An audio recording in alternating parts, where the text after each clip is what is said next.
Bueno, entonces, si nosotros incluimos lo que sería un filtro pasabajo, tenemos a la salida el mismo valor de continua que a la entrada. ¿Por qué? Porque este filtro, tal como está, para la continua tiene ganancia 1, es decir, como no hay caída en continua sobre el inductor, toda la tensión de continua que está de este lado se va a este lado. Y por otro lado, las componentes armónicas, si este inductor tiene una impedancia alta y este capacitor tiene una impedancia baja, si yo tengo una tensión armónica acá, esto prácticamente es un cortocircuito para las armónicas y esto prácticamente es un circuito abierto para las armónicas. Entonces, de esa manera, esa es la razón por la cual la tensión de salida media, tensión continua, coincide tanto en este circuito como en el circuito básico de la llave sin filtro. Bueno, entonces vamos a analizar qué pasa con la corriente de la inductancia, ¿sí? Lo que tenemos que ver es cómo es la forma. Y bueno, la forma es muy simple. ¿Por qué? Porque nosotros en principio tenemos solo dos posibilidades para el circuito. Son dos circuitos diferentes. Cuando la llave el transistor está cerrado y el diodo está abierto, y cuando el transistor está abierto y el diodo está cerrado. Entonces, cuando estamos en la primera parte del ciclo y el transistor está cerrado, si voy a la hipótesis 3, que es que el capacitor aproximadamente tiene un valor constante, es decir, vuelvo a repetir, lo que estoy diciendo es que si yo miro la tensión en el capacitor, o sea, bueno, esta coincide con B0, ¿no? Si yo tengo sobre el capacitor una tensión continua mucho más grande que el ripple, ¿sí?, estoy diciendo prácticamente que el capacitor es como si fuera una batería, o sea, impone su tensión. Entonces eso significa que cuando yo calculo la corriente como la integral de la tensión que cae sobre esa inductancia, tengo puesta sobre la inductancia una tensión constante que vale BI menos B0. Entonces, si una tensión, uno fuerza una tensión constante sobre una inductancia, la integral ¿cuánto da? Y da una recta, ¿sí? Acá, como este convertidor es tal que, es un convertidor reductor, eso significa que BI es mayor que B0, si este potencial es más grande que este potencial, la corriente que circula en este sentido va a ir creciendo, o sea, vamos a tener un inductor que se está cargando de energía, ¿sí? Bueno, entonces la expresión de la corriente para esta parte del ciclo es, 1 sobre L, BI menos B0, que es la amplitud de la diferencia entre las dos tensiones, entre bornes de la inductancia, por T, ¿sí? Y eso es una recta. Es lo mismo que pasa con un capacitor cuando uno lo carga a corriente constante.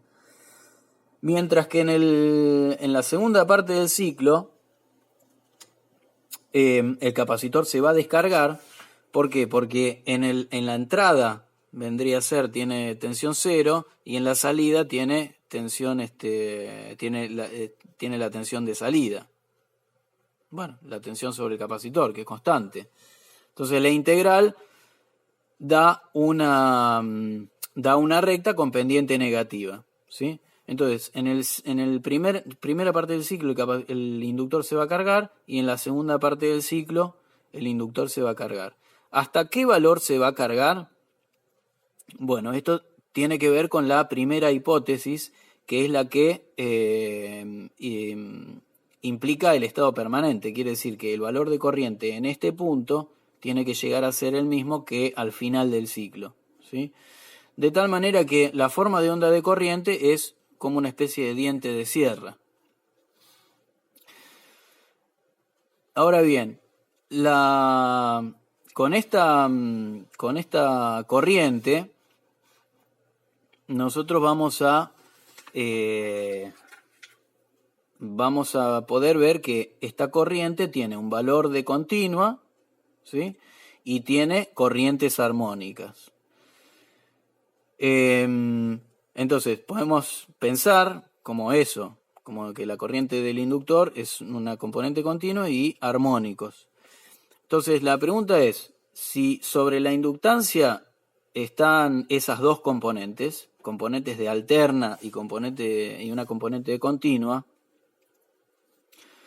acá tengo un nodo, ¿sí? Donde están dos componentes conectados. ¿Qué parte de la componente va a circular por el capacitor y cuál componente va a circular por la resistencia de carga? Y bueno, dijimos que primero, no puede haber corriente continua en un capacitor. Con lo cual la corriente continua necesariamente va a tener que circular por la resistencia de carga y va a ser constante o aproximadamente constante.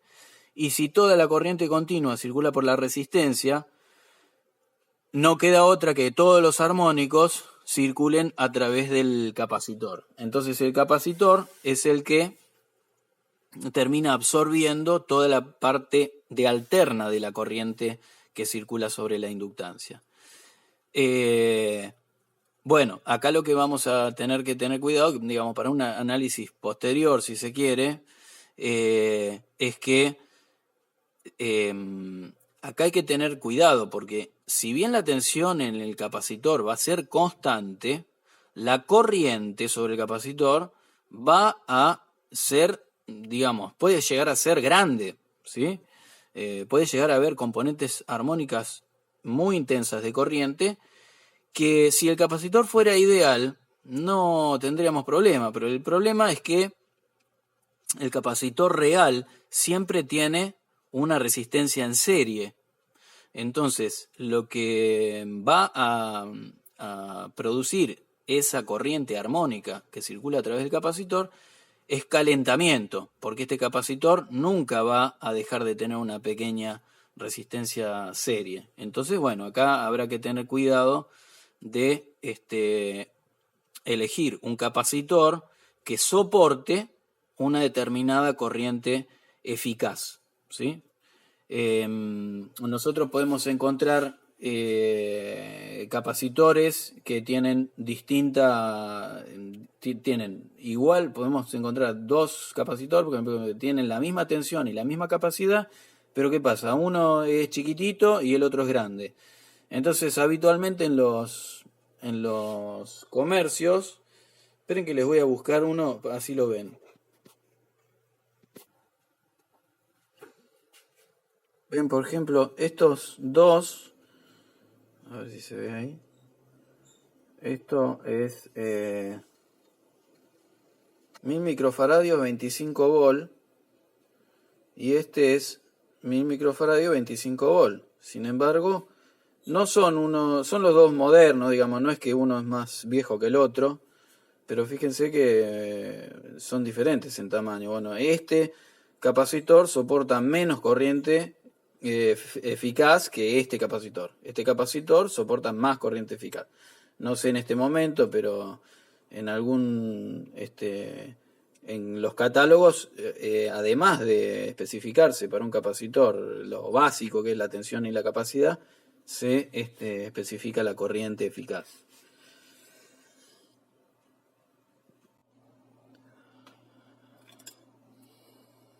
Bueno, vamos a ver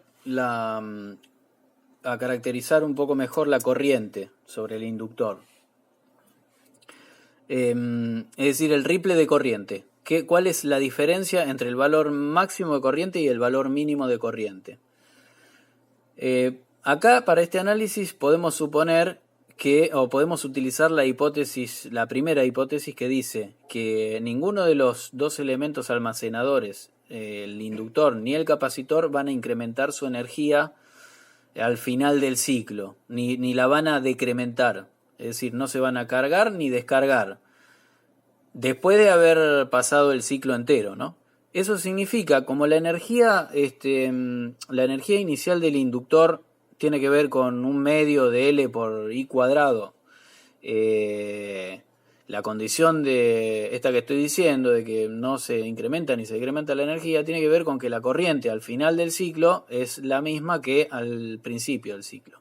Quiere decir que si yo inicio en este punto, en este valor de corriente para el inductor va a integrar BI menos B0 para cargarse, se va a desarrollar linealmente la corriente, como si fuera un capacitor que se carga a corriente constante, y eso va a determinar un delta IL más. Después de que cuando la llave se abre, el inductor se descarga, entonces se empieza desde este valor y con una ley lineal también se descarga el inductor. ¿Hasta dónde? Y hasta el mismo valor, por la hipótesis que acabamos de mencionar, hasta el mismo valor que tenía al principio del ciclo. Entonces el salto, vamos a llamarle delta IL menos, tiene que ser igual al delta IL más. Entonces, ¿cuánto vale este salto de corriente? Y bueno, lo que tengo que hacer es integrar entre 0 y D por T la tensión que cae sobre el inductor, que es BI menos B0, y esto, bueno, me da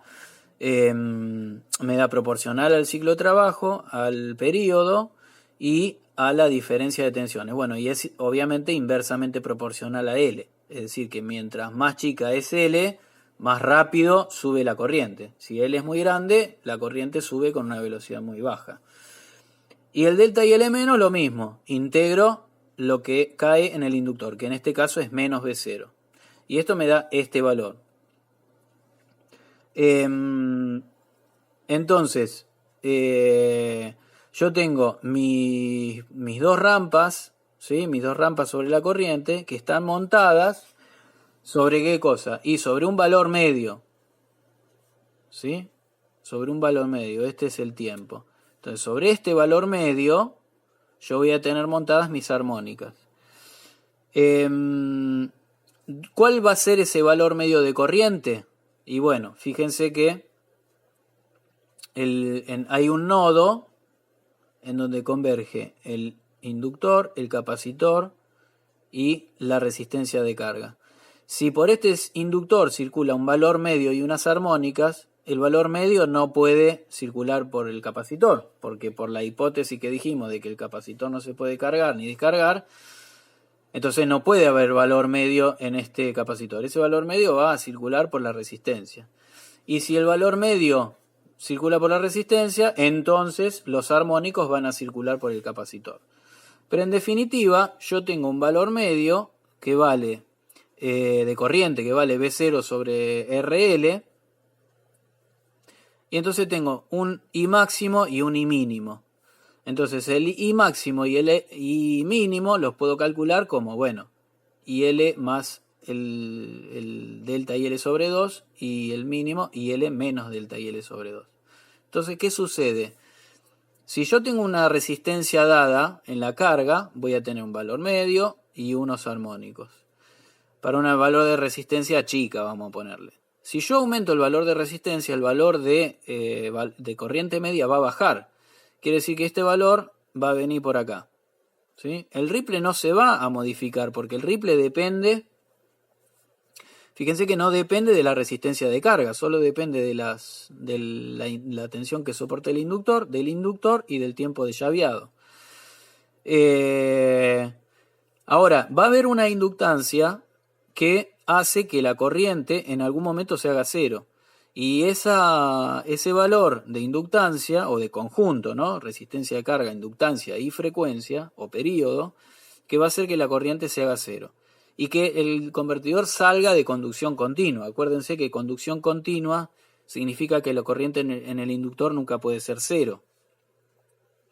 Entonces nosotros lo que podemos hacer es calcular cuál es esa relación entre inductancia, frecuencia y resistencia de carga, diciendo qué cosa. Y bueno, que este valor, el valor IL mínimo, que es igual al valor medio menos el delta IL sobre 2, tiene que ser mayor que 0.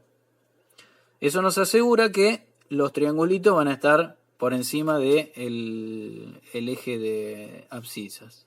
Entonces, si yo pongo para cada uno de estos dos la expresión que estábamos mencionando, es decir, la corriente media como B0 sobre R y este escalón sobre 2, acá en este caso usamos el escalón negativo y le imponemos esta condición, después de hacer un pequeño despeje, nos queda esto, que dice que la frecuencia por el valor de inductancia tiene que ser mayor o igual que esta relación.